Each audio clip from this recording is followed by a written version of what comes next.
All right, welcome to our deal of the week. We've got a nice house in the Distant Heights neighborhood.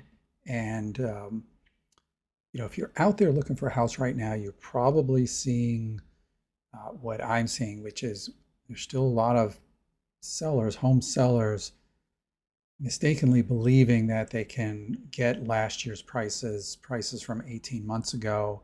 And those houses are sitting on the market. They're just not selling. So, one of the things that you should be thinking about doing is looking at houses that have been on the market a while.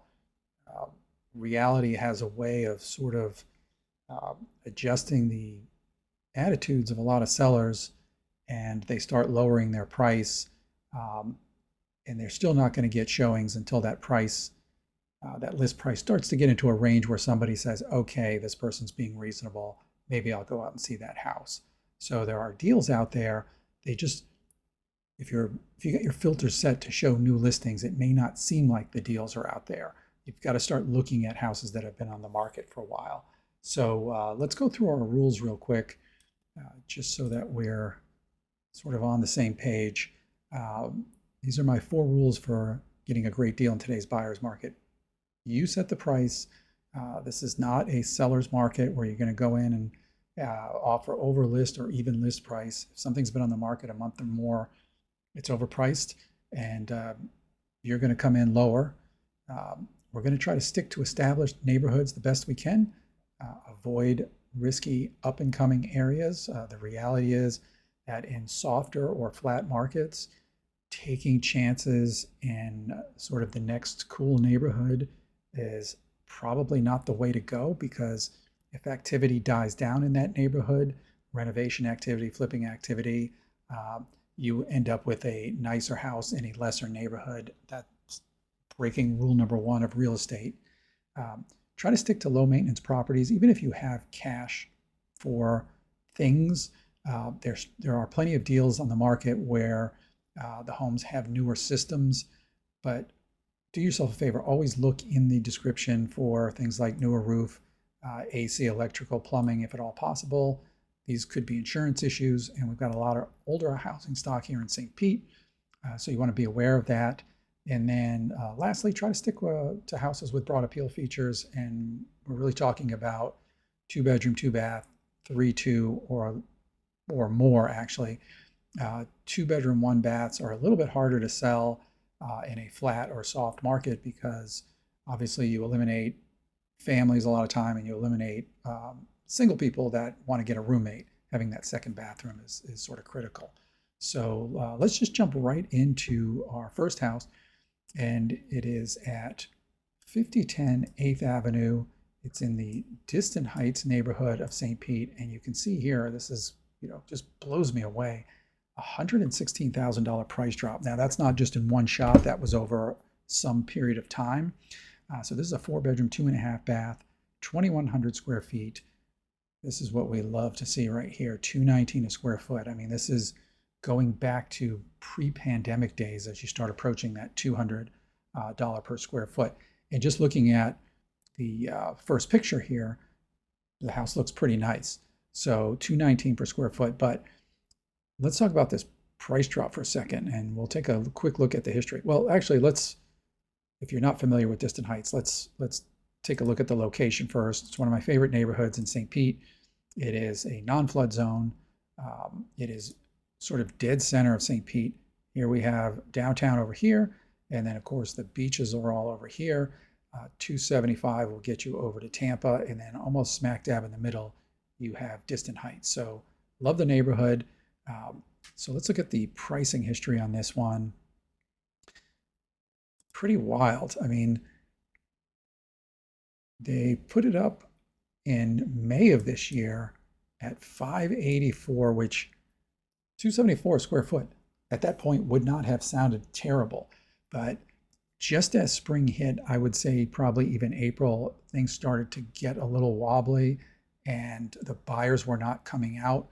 So it doesn't surprise me that it didn't sell at that price. But we've got 1, 2, 3, 4, 5, 6. Now we're on our 7th price drop.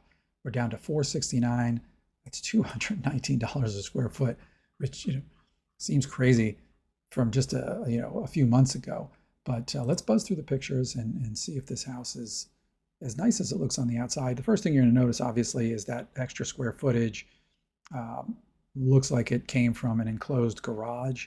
A lot of the houses in Distant Heights were built as 2-bedroom, 1-bath houses originally, and then they've been added onto over time. And this one looks like the garage has been enclosed, and that's a much nicer picture. Obviously, it's got less harsh light, but inside those look like real hardwood floors. Looks nice and clean. It's very neutral colors on the inside.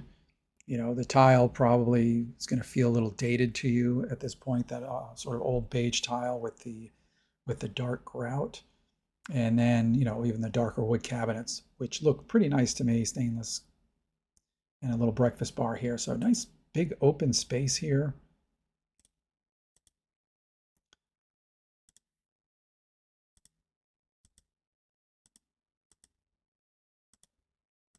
Looks like granite countertops. Everything looks good. This is a room addition on the back, a sort of a large room.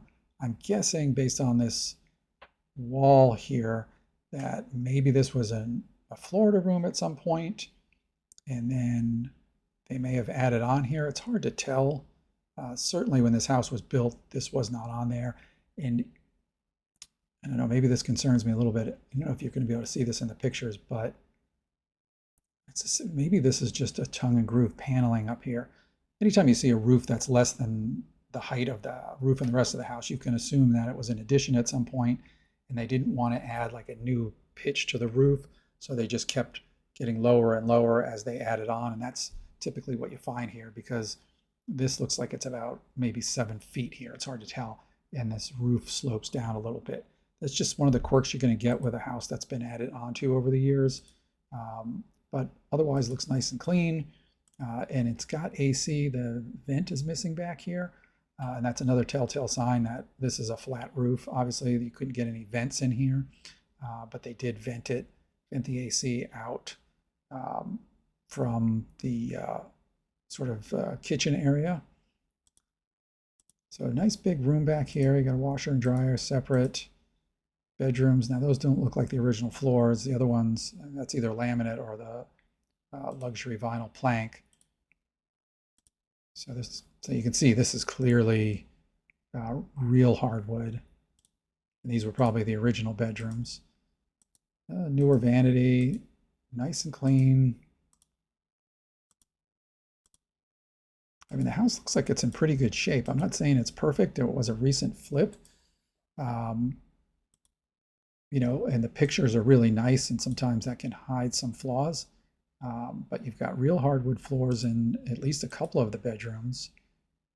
You've got some older windows here. Those look like aluminum frames, to be honest with you. And that does too. It's a little bit hard to tell. And then you've got a small pool back here. This looks like a fiberglass pool, a fiberglass in-ground pool. Nothing wrong with that at all. I do notice that they have too much concrete for my taste. And maybe it wouldn't look so bad if they had a cage here. I don't know, but it looks like they got a lot of concrete over here on the side. So on this side, you got a lot of concrete, and then on the other side, a lot of concrete. That's just too much for me. I mean, I would cut a bunch of this out and put something fire pit in here, maybe spruce this up a little bit. In the middle of the summer, this is just going to feel like kind of like a parking lot. I mean, again, not the end of the world, but somebody went a little overboard with the concrete, if you ask me. And you can see that this is definitely a Florida room or something that was added on at some point with the flat roof. So the ceilings are a little bit lower there. And you can just see this is just a lot of concrete. So overall, very nice. Again, this is one of the most attractive things, $219 per square foot. And so let's just go through our little rules check here. So let's go through our rules check here. This house has been on the market for 142 days. That's a long time. and it was originally at 584. It's had 7 price changes, and it was on the market. I checked the MLS. It was on the market last year at 649. So 649 were 180,000 under what the sellers originally thought they were going to get. We are an established neighborhood here. This is Distant Heights. The homes in the neighborhood are similar size and price, so you're not going to be a pioneer. You're not going to be fingers crossed that the rest of the neighborhood catches up. The roof on this house is 7 years old. The seller indicated they never occupied the house, so there's no information on the other systems. I don't like this, to be honest with you. That's just the way it is. We'd want to know the AC age or any other quirks or issues with the house, but this must have been an investor. The house does have broad appeal. It's a 4.2, but it doesn't have a garage. Again, not the end of the world, but for a house this size, you'd like to have a garage. There was no storage in the back either, but there was plenty of room back there to put a storage shed. Looking at the crime score, 3 out of 10 in Distant Heights, which is on the low side. The value here is, unless we're missing something, I'm telling you, the value here is really unbelievable. $219 a square foot versus $286 for all of Distant Heights. And this is a 4-bedroom, 2.5 bath house. I mean, I like this house so much at this price that it makes me wonder why it's priced so low and why it hasn't attracted buyers at even a notch higher. It seems a little strange to me. And of course, Distant Heights is a flood zone X, so you don't have to worry about getting flood insurance. So let me know what you think about this one. I love this house at this price. I mean, first of all, if your family got a couple of kids, 2,100 square foot in the middle of St. Petersburg is really unbelievable. If you're a single person looking for a roommate, this is pretty nice because you've got plenty of outdoor space. You've got a pool. You've got some separation from a roommate. I mean, this just seems to be a really, really good deal.